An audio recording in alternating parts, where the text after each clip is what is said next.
Around San Francisco today, drivers may be finding that elusive parking space a little more elusive.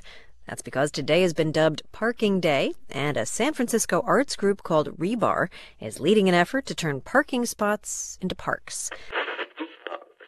Now, finally on Culture Shock this week, temporary urban parks. There's an activist group in the States that hijack parking spaces and turn them into temporary public spaces. They lay grass down, plant trees, build benches and so on. They call them park-ing spaces, that's the ing in brackets, and it started in San Francisco and it's now spread as far as Sicily in Italy. You can't stop the song. Parking Day, September 21st, 2006. This is called the Temporal Distributed Network of Open Space, deployed by bicycle. Woohoo! 15 minutes in and no police yet. It's a good sign.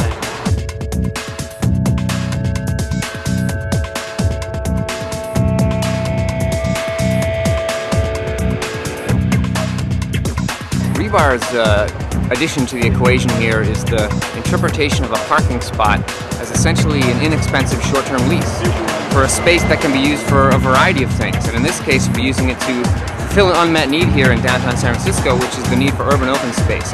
But really, a parking spot could potentially be used for a variety of unmet needs. It just so happens this is what we're doing today, is transforming a parking space into a park to improve the quality of urban human habitat, at least until the meter runs out. Today in San Francisco, we're doing 5 parks that are all deployed exclusively by human-powered transport. But there are also about a dozen or 14 or so other groups that are doing this in solidarity with us. So there's parks all over San Francisco right now. And so today we're here in the mayor's parking spot, which he's given up for the day, to turn into a sort of temporary park, if you will. What'd you think of it when you saw this green space? It blew my mind, man. I mean, what happened? Lose part of Golden Gate Park or what?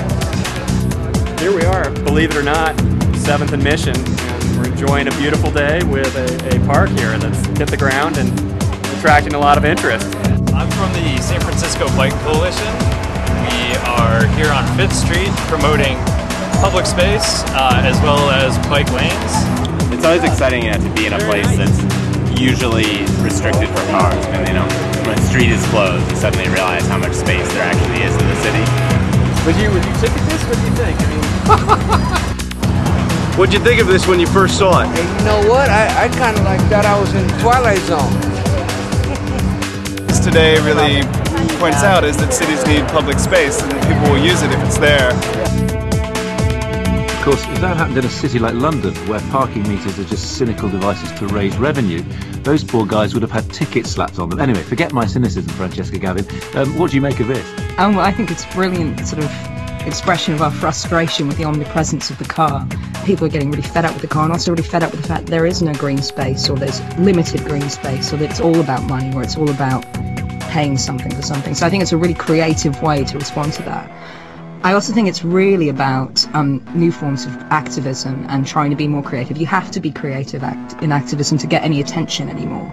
Having a normal protest does nothing. Everyone's used to protesting and sit-ins. We need something else, we need something different, and this can be done. This is a great way of getting people's attention in a very physical presence,